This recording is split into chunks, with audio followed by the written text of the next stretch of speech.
বলেছেন, if a girl do not get education together, there will be no competition, and if there is no competition, there will be no enthusiasm for any work.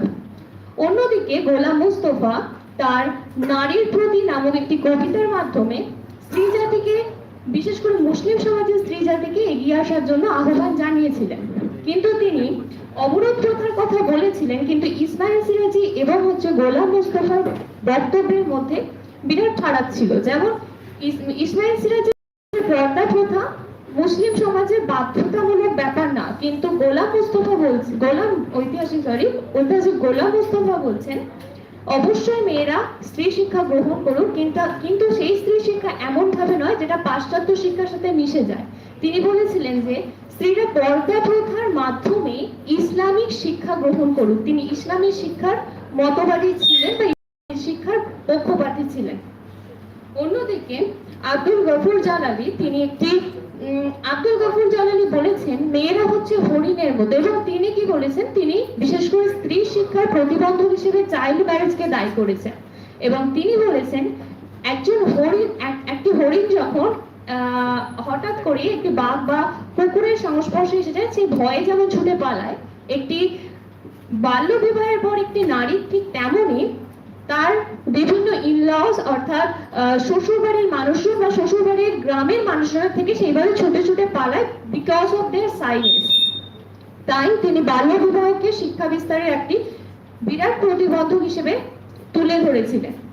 অন্যদিকে আব্দুর রহমান তিনি এই সাময়িকীর মাধ্যমে একটি method or the curriculum, একটি structure, educational স্ট্রাকচারের কথা তুলে ধরেছেন, যেখানে মূলত 6 বছরের নারী শিক্ষার, বিশেষ করে ইসলামের উপর ভিত্তি করে নারী শিক্ষার একটা বিরাট কারিকুলাম তিনি প্রস্তুত করেছেন, যেটি আমি আমার আর্টিকেলের মাধ্যমে তুলে ধরেছি। এবং সেখানে ধীরে ধীরে 1 to 6 যে প্রাইমারি এডুকেশন রয়েছে, সেখানে যে নারী শিক্ষার কথা বলা হয়েছে, প্রথম দিকে 1 to 3 সেই সময় নারী শিক্ষার বিষয়বস্তু প্রধানত ছিল ইসলাম কেন্দ্রিক বা ধর্ম কেন্দ্রিক, কিন্তু ধীরে ধীরে সেই নারী শিক্ষা 4 to 6 আমরা দেখতে পাবো সেটা আসছে আমাদের বিভিন্ন মেথড, যেমন বেঙ্গলি, ইংলিশ ইত্যাদি জিনিস যুক্ত হচ্ছে। এবং যার ফলে মূলত এই সম্পূর্ণ আর্টিকেলের মাধ্যমে আমি এই 4 জন ঐতিহাসিকের বিভিন্ন মতামত তুলে ধরতে চেয়েছিলাম এবং তাদের যে ডিফারেন্ট ভিউ অফ ওপিনিয়ন্স সেটা তুলে ধরতে চেয়েছি। That's all. Thank you. Any question from audience?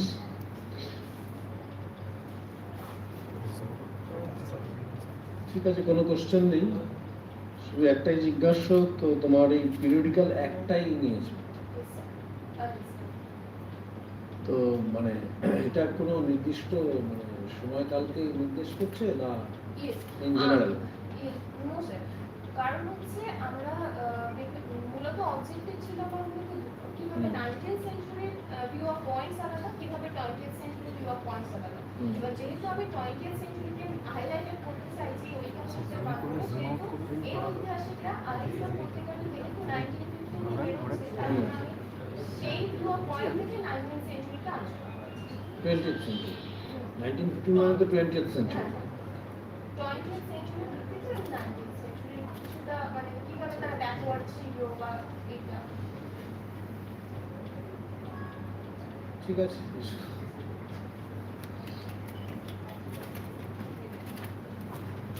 Next অনামিত্র Ghosh. অনামিত্র, তাই তো? Actually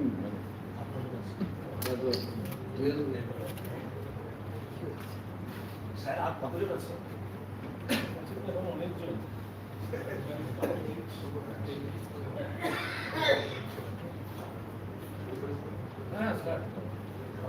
good evening everyone. আমি আজকে যে কাজটা প্রেজেন্ট করছি, প্রথমে ইন্ট্রোডাকশনটা দিই।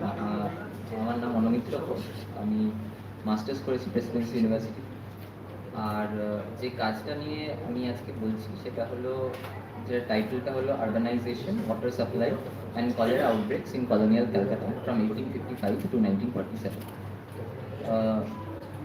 English Hindus, when we talk about the history of the environment and its interactions with public health in colonial Calcutta, the reasons that made the British aware about sanitation and health conditions to be correlated with mobility in the city for waterborne diseases like cholera, which are mostly associated with poor environmental and living conditions. যেটা সুব্রত বাবু বলছিলেন ওনার কাজটা বলার সময় যে হ্যাঁ,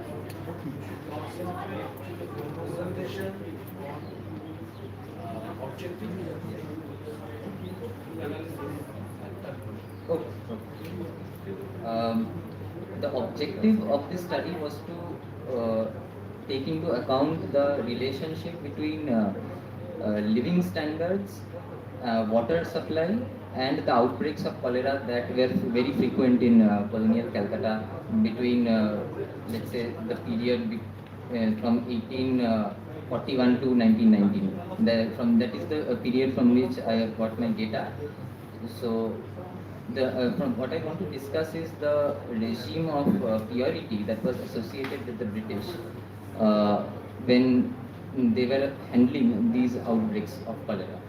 Mostly, what happened was they, as I found out through my research, that they did take many preventive measures, but there could also be more provisions. They could have spent more money.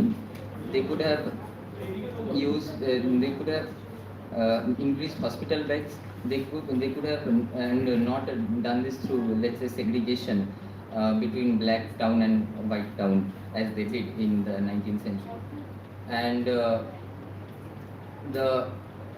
since waterborne diseases are mostly associated with filth and this sanitarian governmentality, which premised itself on the modern discovery of filth, they always wanted to themselves, that is the British, the whites, they always wanted to separate themselves from the blacks or the natives.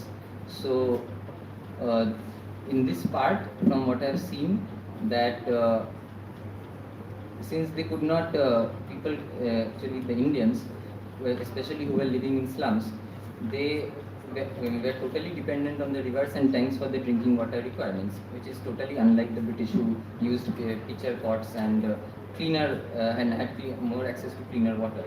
Some of the reasons why cholera could not be stamped out of Calcutta in this period, especially in let's say the riparian wards and in places like Entally, where there are a large number of dirty tanks, it is because it is extremely difficult to prevent the pollution of the water of the river and the tanks, owing to mostly unsanitary habits of the people, partly due to ignorance and partly due to long-standing social customs and religious prejudices, which cannot be easily eradicated in that time.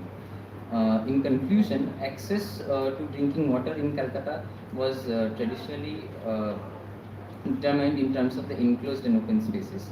The English and the proprietor class of the Indians, they had access to protected sources of water, as I was saying. And while the poor, they mostly consumed water which was from the smaller tanks, puddles and creeks. Thus, this led to the rise of the cholera epidemics, and the notions of the purity were necessarily juxtaposed with the notion of cleanliness, rather deification became one of the major reasons for the pollution of the river Ganga. Thus, industrial pollution, religious ritualism and orthodoxy became some of the reasons for the pollution of the river and the spread of cholera among the populace of Calcutta and lower Bengal in the colonial period. Thank you. Okay. Any question? Any question? Another question? That's it.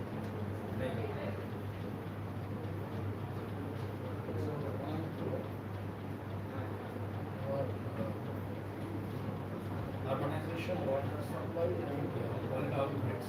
Yes. Colonial Calcutta, particularly. It's a huge time frame, 1855. Almost 100 years. Almost 100 years. Almost 90 years. Century.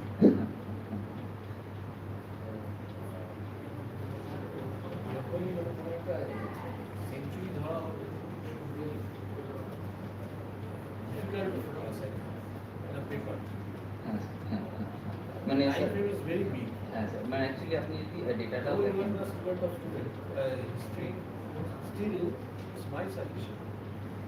It's better to pinpoint the area হ্যাঁ হ্যাঁ হ্যাঁ or the space হ্যাঁ or the time frame. It would be better. Thank you Next, Mohammed Abu Salah Sakandar. Mohammed Abu Salah সাকেন্দার,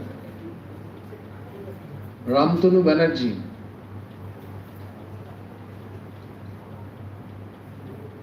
Arka আচার্য,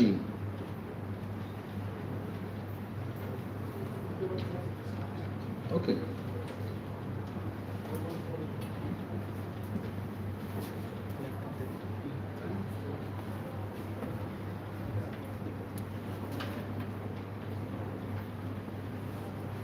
অন্তর্লীনা ভট্টাচার্য আছে, তন্ময় মালাকার, চলে সেখানে চলে এসো। ইনসান আলী, তারপরে সম্রাট চক্রবর্তী, সায়ন দত্ত অ্যাবসেন্ট দেখছি।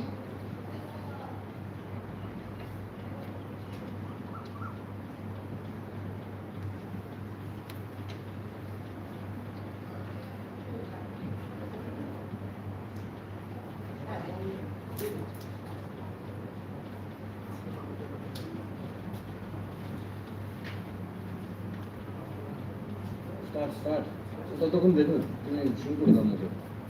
Very good afternoon to everyone. Hmm. Myself, Orko Acharya, Assistant Professor, PG Department of History, Aviation College, Kottaya. Now I want to present my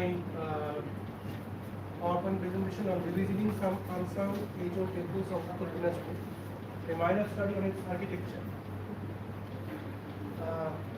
Actually, temple, this word came from the Latin word templa, which means a sacred sector or establishment where it is considered as a dwelling place of God Almighty, where God and human beings comes together post-mortem. So there are various theories regarding the origin of Indian temple. On Vedic origin, it is actually considered that the Vedic sacrificial altar, the Yagya Vedi, it is the origin of first structural peak. That is the Indian temple. The origin of Indian temple can be goes around the Vedic origin of Vedic. There are non-Vedic, non-metaphysical origin of Indian temple. There is stone dolmen, which is actually first introduced in megalithic age as a funeral structure. It can be used or it can be mainly propounded by various ethnologists and archaeologists that it is the predecessor of Indian temple. And number two, tabernacle of the forest, mainly made by large palm trees and bamboos. Still now we actually observe in various village huts. It is also we can say that origin of Indian temple. The Gupta period marked the beginning of Indian temple architecture. There are 5 types of temple architecture in Gupta period. From them, the second and third type of temple architecture later very much popular. The second one is South Indian temple architecture, Divano type, and the third one is Sikoro type. There is North Indian or Nagaro type of temple architecture. So Bengal temple architecture actually there are 2 types or 2 stages, periodical division of Bengal temple architecture. In initial phase, Bengal temple architecture blindly followed the North Indian temple styles, but in later stage, Bengal temple architecture differentiates itself from the traditional the North Indian temple style by the actually amalgamation of various foreign elements and local elements. After that, we can see that there are series of analogous temple schools, that art style, chala style, Ratno style, hybrid type of temple, dome roofing, spiral roofing. So there are lots of temple architecture in later phase of Bengal temple architecture. So in my study, the Uttar Dinajpur, the total North Bengal actually my research area, Uttar Dinajpur, we have found several types of architectural traits in temple architecture. There are three key rudiments or key elements actually responsible for the shaping and culmination of temple architecture. Number 1 is regionalism or regional identity or genre. Number 2, pluralism, that is plural characteristic of architectural traits. And number 3, hybridism, that is hybrid type of temple style. Actually, this is one of the age-old and very dilapidated temple in Uttar Dinajpur known as Bagindra Shiva temple. It is actually a hybrid type of temple architecture and amalgamation of 2 different types. There is Chala type on the Mostoko portion and surmounted by the Ratna or Ekoratna type of temple architecture. The condition of this temple is very tumbled down. So we also noticed in our slide that there are some effect in salt contamination in the wall of the temple. So there is another temple. It is Churaman Shiva temple, another age-old temple in Uttar Dinajpur, approximately erected in the first half of 17th century or the second half of 17th century, because the temple style of this temple is the surmounted by hexagonal bulbous, the six octagonal, actually the slides projection of temple, the bulbous dome, which actually an important architectural element of Ekaratna type of temple architecture. This very beautiful temple of Uttar Dinajpur, that is Tarashankari temple of Bamur of Uttar Dinajpur, is a terracotta temple, and it is a very important, it is a square temple and actually surmounted by onion shaped bulbous dome, and it is another important example of temple architecture. We can see that Indo-Islamic type of temple architecture. So the last one is the famous Bhairavi temple or Martanda Bhairav temple of Uttar Dinajpur. It is a actually beautiful example of hybrid type of temple architecture, because there are two different styles amalgamated. Number one is Dalan style, and it is surmounted by onion shaped bulbous dome. And various important architectural traits have been found by the present researcher. Number one is robust groove architectural columns, which is very much very rare specimen of temple architectural traits. Number two, there is the left one is the ogee type of ogee art, and the right one is pointed multiple art, which is an important architectural traits of Moorish architecture. It is a foreign element, Islamic Moorish architecture. We have found that type of deep impression of Moorish architecture in the temple of Bhairav.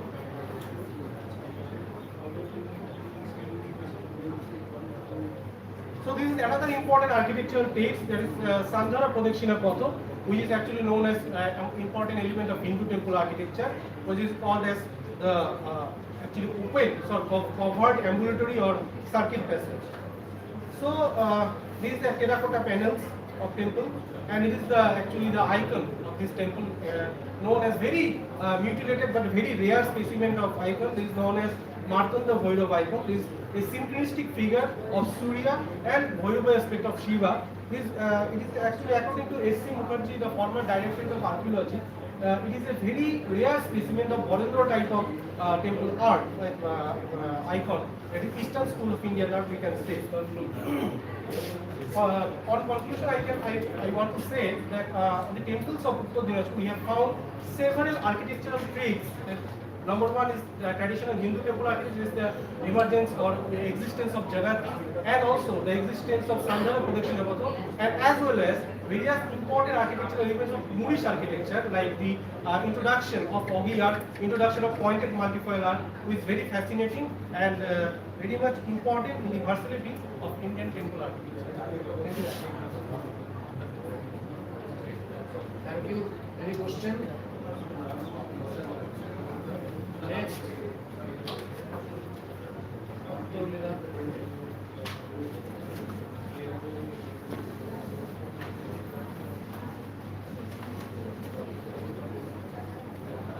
Arka এটা একটু হেডিংটা হেডিংটা লিখে দিলেই হবে। আচ্ছা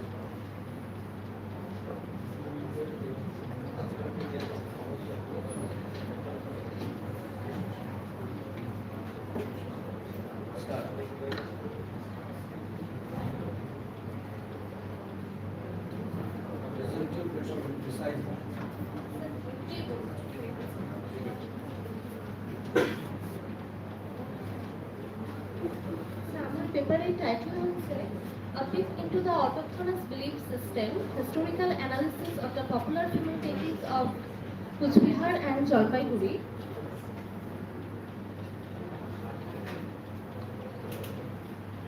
যদি আমরা প্রথমেই popular cult বা পপুলার ডেটি সংজ্ঞাকে ফ্রেম করার চেষ্টা করি, তাহলে সংজ্ঞাটা দাঁড়াবে এরকম, যেটা সুতপা ম্যাডামও তার সেখানে ক্লিয়ারলি বলেছেন, আমি একবার বলে দিচ্ছি।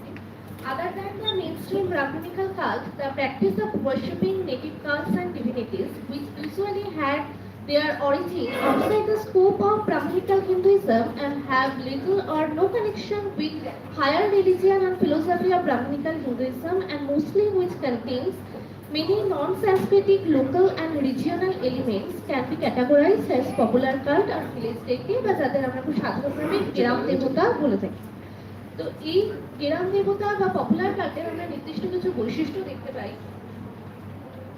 যদিও অঞ্চল ভেদে এবং বিভিন্ন অঞ্চলে সেই পপুলার কাল্টের আলাদা আলাদা বৈশিষ্ট্য এবং আলাদা আলাদা ধরন আমাদের চোখে পড়ে, কিন্তু নির্দিষ্ট কিছু কনভেনশনাল কিছু ফিচার্স আমরা সবসময় দেখতে পাবো, কিন্তু যেগুলো আসলে আমাদের ক্যানোনিক্যাল টেক্সটে যে ধরনের কাল্ট বা ডেইটি এবং শ্রাইন বা আইকন তাদের থেকে সবসময় বিভিন্ন ভিন্ন হবে। এখানে একটা ছবি আছে, এটা আমরা দেখতে পাচ্ছি একটা হাইপারথ্রাল টেম্পল, অর্থাৎ একটা ওপেন এয়ার টেম্পল, সাধারণত যেখানে পপুলার কাল্টের শ্রাইন এবং আইকন ভীষণ সিম্পলিস্টিক হয়। এবং আরেকটি হাইব্রিড টেম্পল আর্কিটেকচারের একটা উদাহরণ, সেটা আসামের কামাখ্যা টেম্পল। সেই দুটোর মধ্যে যে শাস্ত্রিক একটা ডিফারেন্সিয়েশন আছে সেটা আমরা খুব সহজেই দেখতে পারবো। আরেকটা এরকম উদাহরণ আছে, যেটা একদিকে আছে আমাদের একটা শাস্ত্রিক গডেস দুর্গা, 1600 দুর্গা, যেটা আসাম স্টেট মিউজিয়ামে সংরক্ষিত। এবং আরেকটি আমরা জলপাইগুড়ির একটি পপুলার ফিমেল ডেইটি, তার একটি ফটো আমরা দেখতে পাচ্ছি।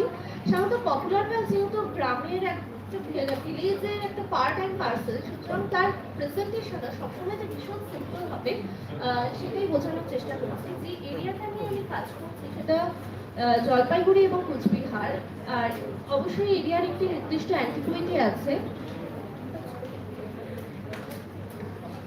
এই দুটো ছবি দেখে পরিষ্কার হবে যে এই দুটো অঞ্চলে যে পপুলার কাল্টের ডিস্ট্রিবিউশনটা, এটা আমি নিয়েছি অশোক মিত্রের পশ্চিমবঙ্গের পূজা পার্বণ ও মেলা থেকে। আর যখন আমরা জলপাইগুড়ি এবং কোচবিহারের কথা বলবো, এটি নর্থ বেঙ্গল, বর্তমানে নর্থ বেঙ্গল অবস্থিত, কিন্তু এটা প্রাচীনকালে এবং মধ্যযুগে কামরূপের একটি অংশ। আর এই কামরূপে এই অঞ্চলটিকে কেন্দ্র করে খেন এবং কোচ ডাইনাস্টি ইমার্জ করে। এবং এই অঞ্চলে আমরা কিছু যখন দেখবো যে প্রাচীনকালে অটোকথনাস যে ট্রাইব তাদের অবস্থান এবং পরবর্তীকালে আরিয়ানাইজেশনের প্রভাব, আরিয়ানাইজেশন বেঙ্গলে হয়েছে গুপ্ত যুগের পরবর্তী সময় থেকে, এবং নর্দার্ন পার্ট অফ বেঙ্গলে তো আরো অনেক পরবর্তী সময়। যারা ইন্ডিজিনিয়াস ট্রাইবগুলো আমরা দেখতে পাই, তারা প্রোটো অস্ট্রালয়, পরবর্তীকালে দ্রাবিড় জাতি, তারপরে মঙ্গোলয়েড ট্রাইব আসে, যাদের মধ্যে থেকে সিয়ামিজ চাইনিজ এবং টিবেটীয় বার্মা দুটো আলাদা ভাগে ভাগ হয়ে যায়। এবং সব থেকে লাস্ট অফ দ্য লিস্ট যারা এখানে আসে তারা হচ্ছে আর্যন। এবং এই ফলে কি হয়, এতগুলো সংস্কৃতি, সেই সংস্কৃতির ফলে একটা মেলবন্ধন সৃষ্টি হয়। এবং এই মেলবন্ধনের ফলে যারা হায়ার ক্লাস বা মেইনস্ট্রিম গডেস বা দেবী, তারা তো একদিকে থাকছেই, কিন্তু তার থেকে এদের মানে মেলবন্ধনের ফলে সবসময় লোয়ার ফর্ম থেকে এক ধরনের পপুলার কাল বা পপুলার বিলিফ সিস্টেম আসতে শুরু করে। আমি ডাইরেক্ট চলে যাচ্ছি আমার ফিল্ড সার্ভের কয়েকটা ফটোতে। এখানে আমরা তিনটে টেম্পল দেখতে পারবো। পপুলার কালকে আমরা দেখবো যে সাধারণত দুটো স্ট্রিম, একদিকে দুটো ডাইকোটমাস টেন্ডেন্সি দেখতে পাচ্ছি। একটা দিকে থাকবে সবসময় যে মেইন স্ট্রিম যে ব্রাহ্মণিক্যাল কাল্ট বা ব্রাহ্মণিক্যাল ডেইটি, তাদেরকে ভীষণ পপুলারাইজ বা লোকালাইজ করার চেষ্টা, এবং তার ভাইসি ভার্সা প্রসেস। যে পপুলার কাল্ট থাকবে তাদেরকে আমরা সংস্কৃতাইজ করে তাদের শিব বা পার্বতীর সাথে একাত্মীকরণের চেষ্টা করব। এটা কামতেশ্বরী, সিদ্ধেশ্বরী আর পূর্ণেশ্বরী, এই তিনটি টেম্পল কোচবিহারে, যেখানে আমরা দেখবো এরা কোচবিহারের বা প্রাচীন যে কামরূপ কোচ কামতা অঞ্চলের শক্তিকাল পরিচিত, কিন্তু এদের অরিজিন যদি অ্যানালিসিস করি তাহলে আমরা দেখবো এটা খেন এবং পরবর্তী সময়ে কোচ ডাইনেস্টির টিউটুলারি ডেইটি ছিল। এবং কোচ এবং খেরা স্বাভাবিকভাবে এখানকার ইন্ডিজেনাস ট্রাইব, তাদের থেকে যে বিডি চট্টোপাধ্যায় যে অ্যাপ্রোপ্রিয়েশন প্রসেসটা উল্লেখ করেছে, সেই অ্যাপ্রোপ্রিয়েশন প্রসেসের মধ্যে আমরা এদেরকে ফেলতে পারি। এছাড়া ভীষণভাবে যে ইন্ডিজেনাস বা অটোকথনাস যে পপুলার কাল, তাদের কিছু উদাহরণ আমি দেখাচ্ছি। এটা জলপাইগুড়ির মন্থলী দেবী, আগে ছবিগুলো দেখিয়ে নিই। আর এটা মন্থলী দেবীর পাশে গেরাম ঠাকুরের খান। এটা গোসানি টেম্পল এবং বিশালকোটি দেবতার টেম্পল জলপাইগুড়িতে। এটাও জলপাইগুড়ির একটা পপুলার কাল, খুব ইম্পর্টেন্ট। এটা দেবী চৌধুরানীর মন্দির। এটা আরেকটা কুচবিহার এবং জলপাইগুড়িতে দুক্ষেত্রে আমরা এই উদাহরণটা পাই যে দেবা দেবী, যেটা অর্ধনারীশ্বর যে ব্রাহ্মণাইজ কাল্ট আছে সেটার একটা ভীষণ লোকালাইজ ভার্সন। এটা বাসুনিয়া বাড়ি দুর্গা পূজা, এটা জলপাইগুড়িতে একটি বাড়িতে একটি family goddess. Come to the conclusion. হ্যাঁ, আর এটা কাঠুয়া রানী। তো যাই হোক, যে কনক্লুশনে আমি বলতে চাইছি সেটা হচ্ছে এইখানকার যে কুচবিহার এবং জলপাইগুড়ির যে পপুলার কাল্ট, তাদের মধ্যে দুটো টেন্ডেন্সি আছে যেটা আমার অবজেক্টিভে দেখা যাবে। সেটা হচ্ছে কখনো সেটা পপুলার কাল্ট থেকে সেটাকে ব্রাহ্মণাইজড করার যে চেষ্টা, সেটা কিভাবে প্রসেসে যাচ্ছে, এবং কখনো ব্রাহ্মণিকাল কালকে ভীষণভাবে লোকালাইজড যে কিভাবে করা হচ্ছে, সেই দুটো ডাইকোটমাস যে টেন্ডেন্সি সেটা ইন্টার রিজিয়ন এবং ইন্ট্রা রিজিয়নে কিভাবে দেখা দিচ্ছে, সেটা নিয়ে আমার বিষয়টা ছিল, যাই হোক বলতে পারলাম। Thank you. Any question? কোনো প্রশ্ন আছে কারো? Tanmoy Malakar, next presenter.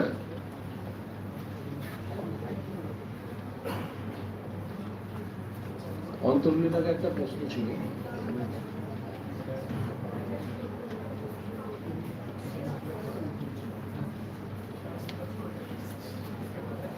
Historical analysis of the popular female deities of Coachbihar temples, Jalpaiguri. তো তুমি কি মেনশন করেছো সবগুলো ফিমেল ডিটিজ অনলি?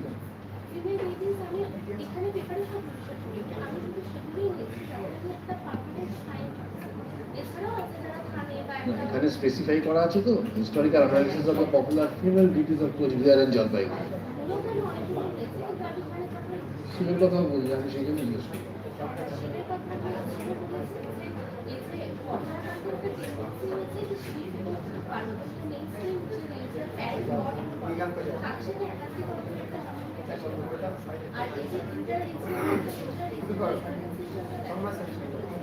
স্টার্ট। ওকে। রেসপেক্টেড চেয়ার এবং উপস্থিত ও সম্মানীয় দর্শকবৃন্দ, আমি তন্ময় মালাকার, বর্তমানে পশ্চিমবঙ্গ রাষ্ট্রীয় বিশ্ববিদ্যালয় বারাসাতে পিএইচডি গবেষক রূপে কর্মরত এবং তার পাশাপাশি গোবরডাঙ্গা হিন্দু কলেজের ইতিহাস বিভাগে ইতিহাসের শিক্ষক রূপে আমি নিযুক্ত। আমার আজকে বলার যে বিষয় আপনারা দেখতেই পাচ্ছেন, who brought the marginal people to the light of history, a legend of history, Ranajit Guha, May 23, 1923 to April 28, 2023।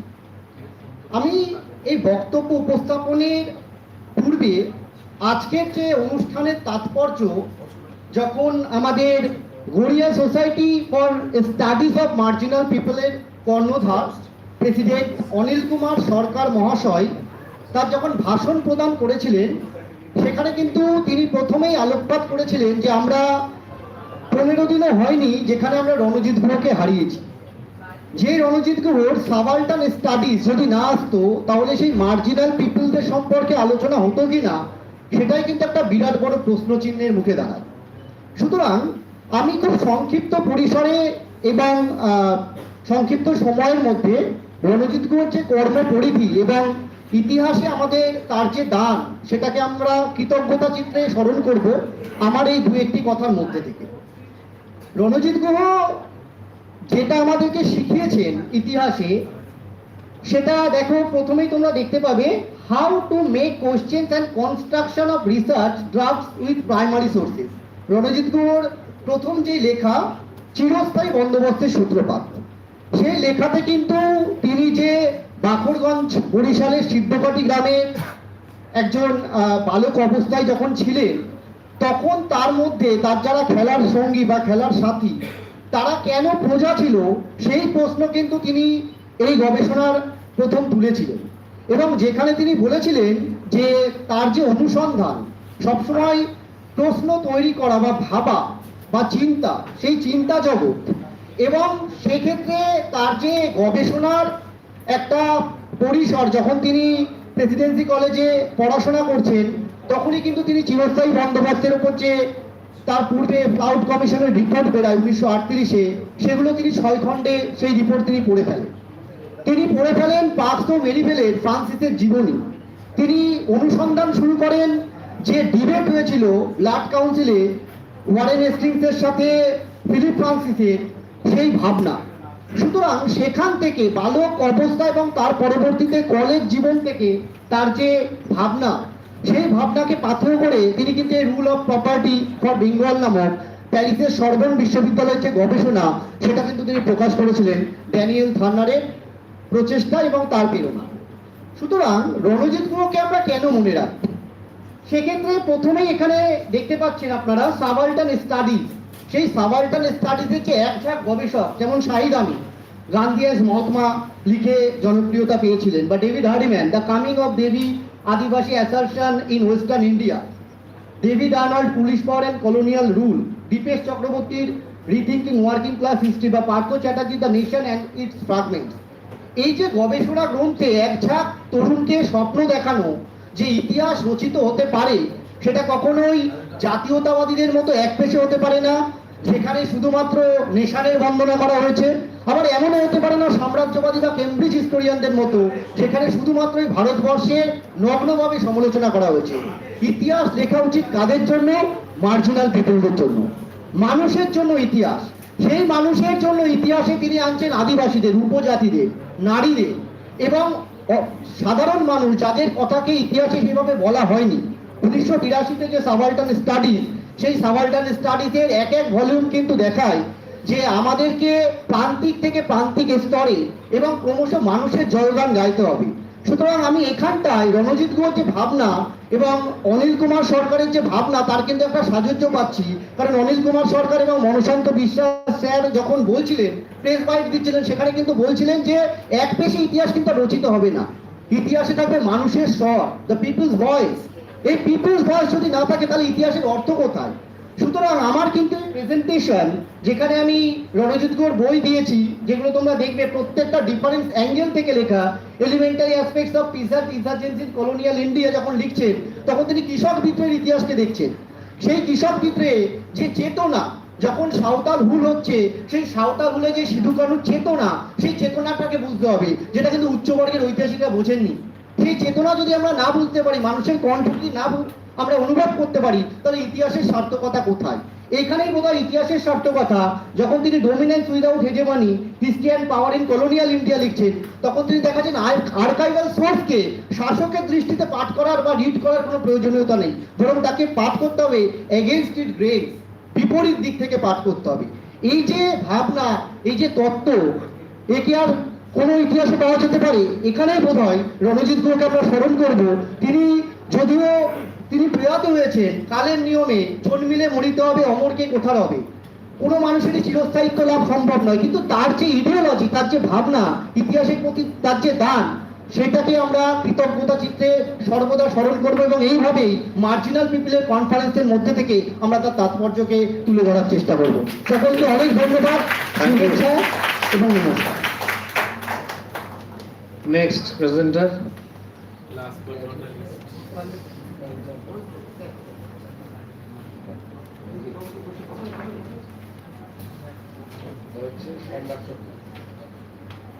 Good afternoon, sir. Good afternoon, everybody. I am Samrat Chakravarti. I am currently working as an assistant professor in the Department of History, Basirat College. I am also pursuing PhD in West Bengal State University.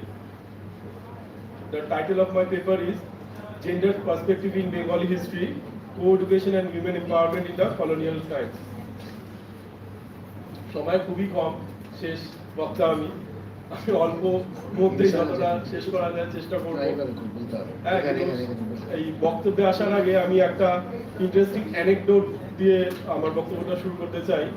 একটা গল্প, যেটা সহশিক্ষা, co-education নিয়ে প্রেসিডেন্সিতে 1950-এর দশকে খুব প্রচলিত ছিল। ওই 1950-এর দশকে প্রেসিডেন্সি কলেজে 3 জন প্রফেসর কাজ করতেন। এরা একে অপরের কলিগও ছিলেন, বন্ধুও ছিলেন।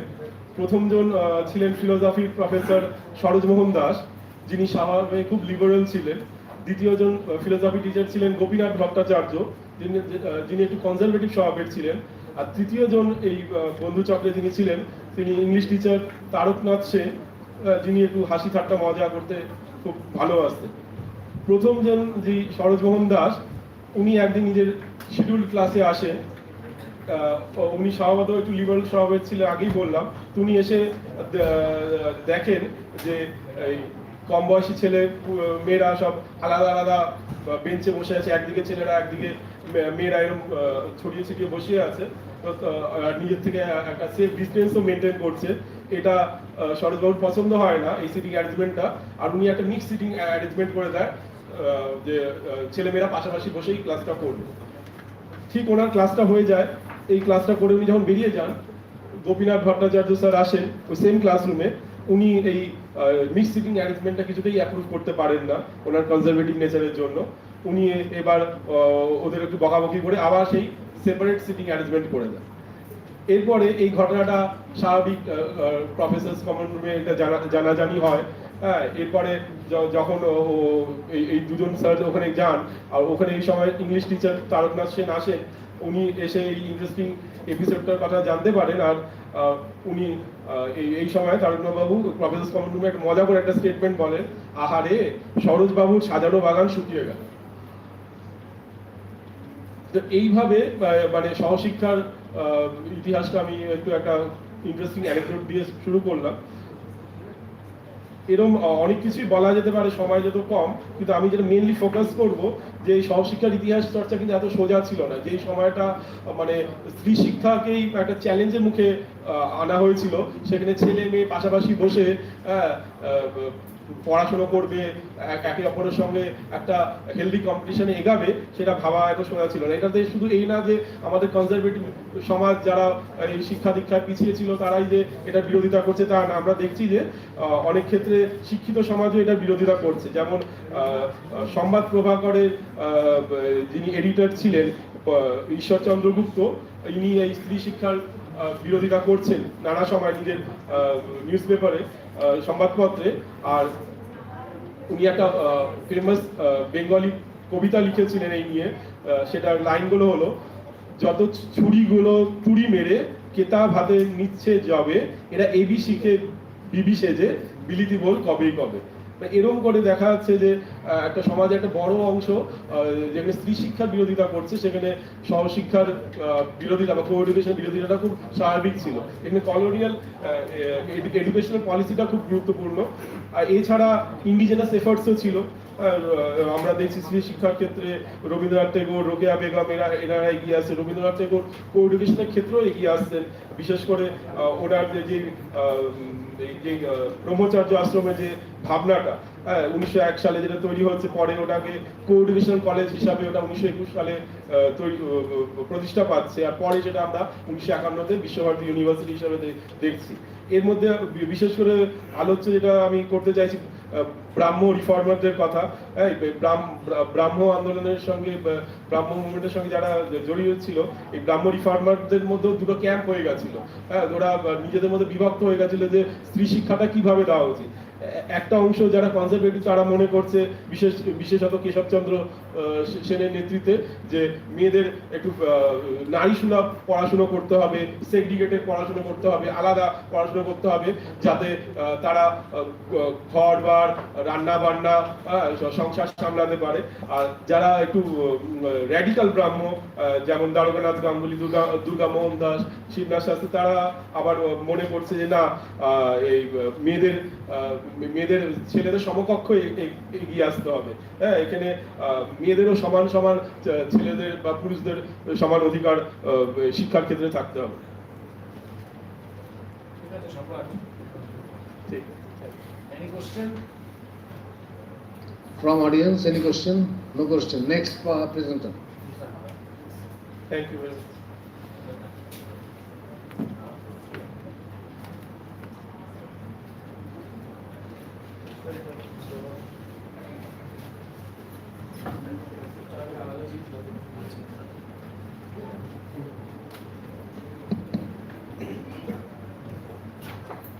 Respected Chairperson, distinguished scholar, and respected sir, those who are present in here, and dear student. The title of my paper is Mental Illness, and the medicine systems of pluralism aspect in colonial Bengal. For my students, and also my expression of my feelings about this kind of topic, I'd like to try and discuss about the bilingual.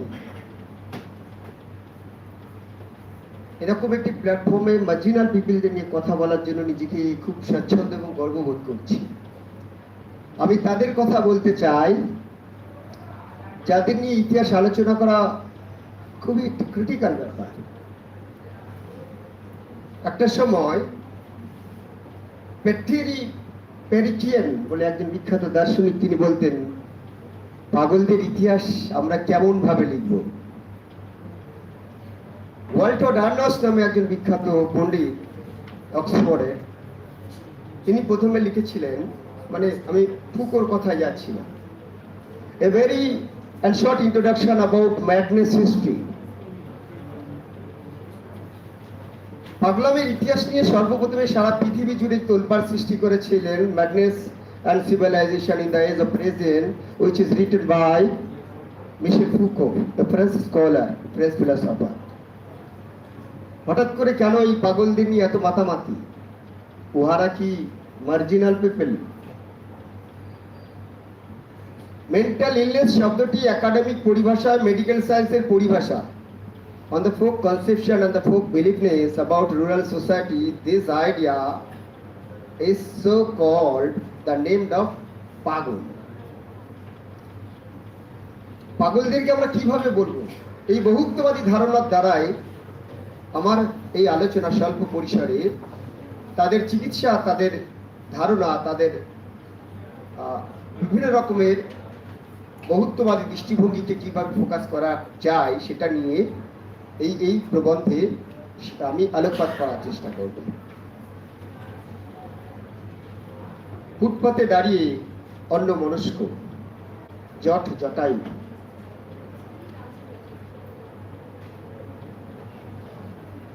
ধুলোয় মলিন তার দেহখানি, নগর মানুষ তার প্রজনন অঙ্গের দিকে তাকায় না, লজ্জা পায়।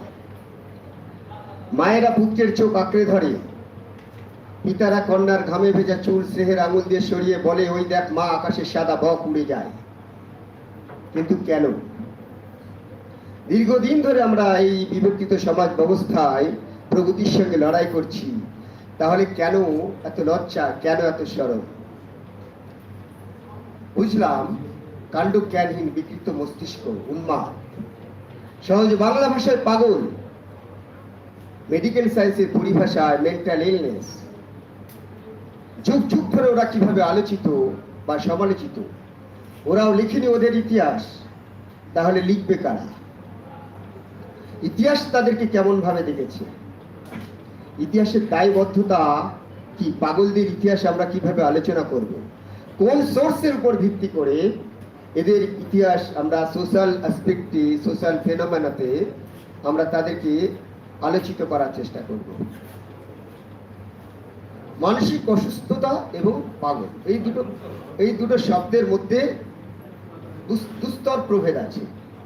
এই প্রভেদগুলোকে যখন তুমি এক জায়গায় নিয়ে আসবে, তখন দেখবে কোথাও না কোথাও একটা গ্যাপ থেকে যাচ্ছে।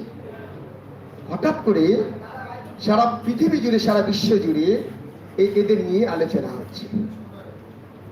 নাইজেল গিবসন নামে একজন বিখ্যাত দার্শনিক, তিনি তার বিখ্যাত একটা কাজ ডিকলোনাইজিং অ্যাবাউট মাডনেস, ফ্রেঞ্চ ফ্যানন নামে একজন ফরাসি দার্শনিক, তিনিও এই সাইকিয়াট্রিক বিষয় নিয়ে কাজ করছেন। কিন্তু হঠাৎ করে আমাদের এই বেঙ্গল প্রেসিডেন্সিদের পাগলদেরকে, বা বেঙ্গল প্রেসিডেন্সি যারা মানসিক অসুস্থ রোগী, তাদের ইতিহাস পর্যালোচনা করতে গিয়ে আমাদের কলোনিয়াল যে পার্ট, সেই জায়গাটাকে ধরতে হবে। এদেশে লুনাটিক অ্যাসাইলাম কবে প্রতিষ্ঠিত হচ্ছে, আর সেই লুনাটিক অ্যাসাইলাম বা উন্মাদ আশ্রম বা পাগলা গারদ হঠাৎ করে মানসিক হসপিটালে কিভাবে ট্রানজেকশন হলো, রূপান্তরিত হলো, সেটাকে ইতিহাসের প্রেমে যদি না বুঝো, তাহলে মেডিকেল সায়েন্সের হিস্ট্রিকে পরিপূর্ণ যথার্থতা বা পরিপূর্ণতা লাভ পাবে না। আজ যে মানুষটি পাগল, সেই মানুষটিকে তুমি পাগল বলে গালি দিতে পারবে না বা ভৎসনা করতে পারবে না, কারণ ভাষা বদলে গেছে। দেরিদার ভাষায় কনসেপ্ট বদলে গেছে। ওদেরকে বলতে হবে সাইকিয়াট্রিক পেশেন্ট, মানসিক ডিপ্রেস ইত্যাদি ইত্যাদি অনেক পরিভাষা আছে মেডিকেল সায়েন্সের, delusion, illusion, depress, mental illness ইত্যাদি ইত্যাদি, অ্যাবনর্মাল বিহেভিয়ার ইত্যাদি। কিন্তু লোকভাষায় এদেরকে কিভাবে ব্যাখ্যা করো? চন্দ্রাহত, খ্যাপা, উন্মাদ, অবাঞ্ছিত, পাগল, এই শব্দগুলো সাহিত্যের পরিভাষায় একরকম ভাবে দেখা যেতে পারে। হার্ভার্ড ইউনিভার্সিটিতে একটি বিখ্যাত কাজ ছিল, অনুষ্কা ভট্টাচার্য নামে একজন বিখ্যাত গবেষিকা কাজ করেছিলেন। দেবযানী ভট্টাচার্য, যিনি বর্তমানে বিদ্যাসাগর ইউনিভার্সিটিতে আছে, উনিও lunatic asylum in 19th century Bengal প্রেসিডেন্সির উপরে ইনস্টিটিউশনাল হিস্ট্রি নিয়ে কাজ করেছে। আমি দেখাতে চাইছি আমি কোন গ্যাপটাকে ধরার চেষ্টা করছি। কিংবা ইনসান প্লিজ সরি, ওকে, টাইম চিকিৎসাবিদ্যার যে ধারা, সেই চিকিৎসাবিদ্যার ধারাতে আমরা দেখি পাগলদের চিকিৎসার ধারার মধ্যে একটা কন্ট্রোভার্সি চলেছে। পশ্চিমেরা দাবি করে যে আমরা এদেশে মানসিক রোগের চিকিৎসা শুরু করেছিলাম, কিন্তু এই ধারণা সম্পূর্ণ ভ্রান্ত। আমি সংক্ষেপে 2 লাইনে বলে দিচ্ছি। সারা পৃথিবীর ইতিহাসে প্রথম উন্মাদের চিকিৎসা শুরু হয়েছিল এই ভারতে। চরক সংহিতা, সুশ্রুত সংহিতাতে উন্মাদ রোগের চিকিৎসা শুরু হচ্ছে। ইহ থলু খল ভব দত যথা পঞ্চভূত বাত পিত্ত কফ দত যথা নিমিত্ত উন্মাদা। অর্থাৎ 5টা কারণে উন্মাদ রোগ হয়, এই কথা ভারতবাসী প্রথম বলেছিল চরক সংহিতায়। আর এই ব্রিটিশরা যারা দাবি করে আমরা সাইকিয়াট্রিক বা সাইকোলজি ডিপার্টমেন্ট খুলেছি, এই ধারণা সম্পূর্ণ ভ্রান্ত। ভারতের ইতিহাসে দেখা যায় উন্মাদ রোগ তথা মানসিক রোগের চিকিৎসা বহুকাল আগেই শুরু হয়েছিল। ঠিক আছে, এই জায়গাতে দাঁড়িয়ে মানসিক অসুস্থতা এবং মানসিক রোগ চিন্তা ভাবনার মধ্যে একটা বহুমাত্রিকতা আছে। আয়ুর্বেদ চিকিৎসা তাদেরকে কিভাবে দেখানো হচ্ছে, অ্যালোপ্যাথিক চিকিৎসা তাদেরকে কিভাবে দেখানো হচ্ছে, হোমিওপ্যাথি কনসেপ্টে কিভাবে হচ্ছে। আর জল চিকিৎসা ভারতবর্ষে মানসিক রোগীদের জন্য হাইড্রোথেরাপি নামে একটা বিখ্যাত চিকিৎসা শুরু করেছিলেন ডক্টর কুলরাজের মুখোপাধ্যায়। হাইড্রোথেরাপি মানে যারা অ্যাংজাইটি পেশেন্ট তাদেরকে জল দ্বারা চিকিৎসা করা যেত। এটার জন্য এই অ্যাচিভমেন্ট আমাদের বেঙ্গল বাঙালিদের। সবশেষে আমি কনক্লুড করে নিই, সময় অতি অল্প, একেবারে বেলা শেষে। মেন্টাল ইলনেসের ধারণার মধ্যে একটা বহুত্ববাদী প্লুরালিজম অ্যাসপেক্ট আছে। এই প্লুরালিজম অ্যাসপেক্টটি মাল্টি ডাইমেনশন অ্যাপ্রোচে ব্যাখ্যা করা যায়, যার মধ্যে একটা ফোক বিলিভনেস এবং মেডিকেল সায়েন্সের পরিভাষা, দুটো কনসেপ্ট আলাদা। এই ধারণা ক্রমশ বদলেছে, বিবর্তিত হয়েছে, এবং এই বিবর্তনের ধারায় আজকের যে অবজেক্টিভ ধারণা, একটা সময় আমরা এই পাগলদেরকে কি বলতাম, ভূতে পেত, অপদেবতা, ভূত প্রেত আত্মায় তাদের উপর ভর করেছে। ধারণা থেকে বেরিয়ে এখন মেডিকেল সায়েন্সের পরিভাষায় আমরা সাবজেক্টিভ ধারণার মধ্যে এসেছি, অর্থাৎ মনোবৈজ্ঞানিক যুগের মধ্যে আমরা চলে এসেছি। সবশেষে এটুকুই বলবো, মেন্টাল ইলনেস এই কনসেপ্টটা অবজেক্টিভ ধারণা থেকে সাবজেক্টিভ ধারণার মধ্যে এসে গেছে, এবং মনকে রিড করতে আমরা শিখে গেছি। আগে আমরা এটা অবৈজ্ঞানিক, অপদেবতা, ভূতের প্রভাব, প্রেতাত্মার প্রভাব ইত্যাদি মানতাম। অর্থাৎ সেই ধারণা থেকে বেরিয়ে বৈজ্ঞানিক দৃষ্টিভঙ্গি থেকে সেটাকে আমরা বিচার বিশ্লেষণ করতে শুরু করেছি। আর এর একটা প্রধান পীঠস্থান ছিল এই বেঙ্গল প্রেসিডেন্সি। ব্রিটিশরা আমাদের বেঙ্গল প্রেসিডেন্সিকে ব্যবহার করেছিল ল্যাব হিসাবে, মানে এদেশের পাগলকে ধরতো আর লুনাটিক অ্যাসাইলামে ভরতো। এই জায়গা থেকে শুরু করেছিল। সকলকে অসংখ্য ধন্যবাদ। আর ভবিষ্যতে চেষ্টা করব এটা নিয়ে বিস্তারিত আলোচনা করা। সকলকে অসংখ্য ধন্যবাদ। Thank you for your presentation. Now we conclude our session. Thank you everybody.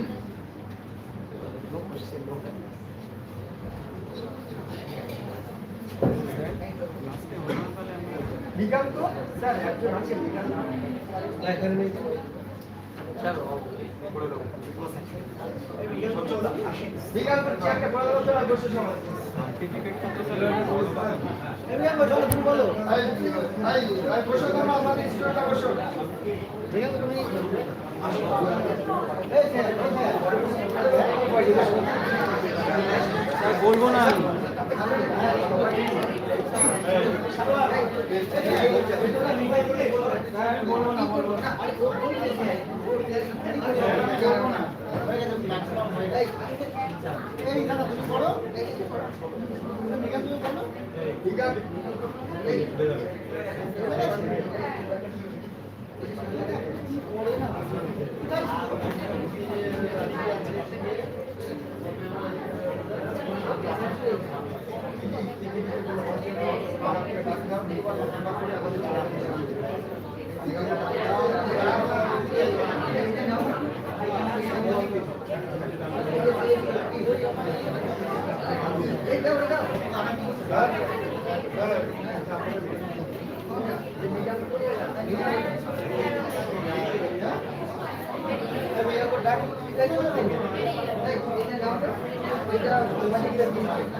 ছেলেমেয়েরা কেউ যেন যাবে না আমাদের, বুঝবেন না, একটা বসুন তো, এসব কাজ মিটিয়ে করবে না।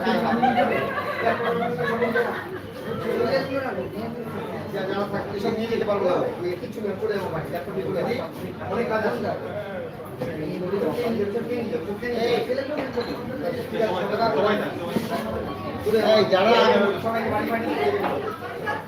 হ্যালো হ্যালো, মৃগাঙ্ককে ডাক দাও।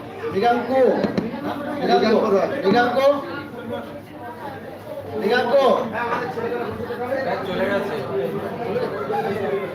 এই আমাদের যারা স্টুডেন্ট তাদের সব সার্টিফিকেট আমাদের কাছে আছে, কাল পরশু দিয়ে দেবো, কিছু অসুবিধা নেই, তাড়াহুড়োর কিচ্ছু নেই। প্রিন্সিপাল স্যারের সইটা বাকি আছে, কালকে করে তুলে দিয়ে দেবো, ঠিক আছে?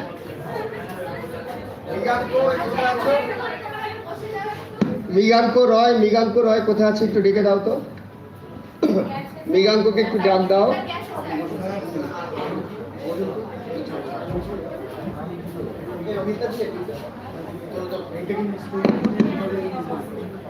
মৃগাঙ্ক রয় কে আছে? মৃগাঙ্ক রয়কে ডেকে দাও, আমাদের স্টুডেন্ট, প্রিয় স্টুডেন্ট মৃগাঙ্ক রয়কে ডাক দাও। এইটা পাঠালে হবে না, অনেক কাজ আছে স্যার, প্রচুর কাজ আছে। আমি চলে যাচ্ছি।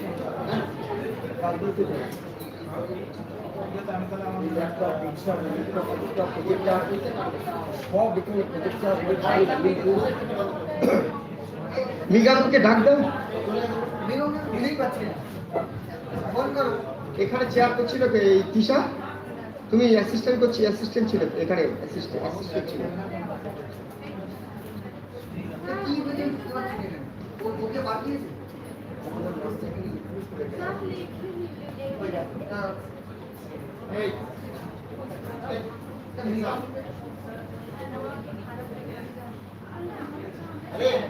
সবাই এদিকে চলে আসবে, আমরা একটা ফটো তুলি সবাই তুলি।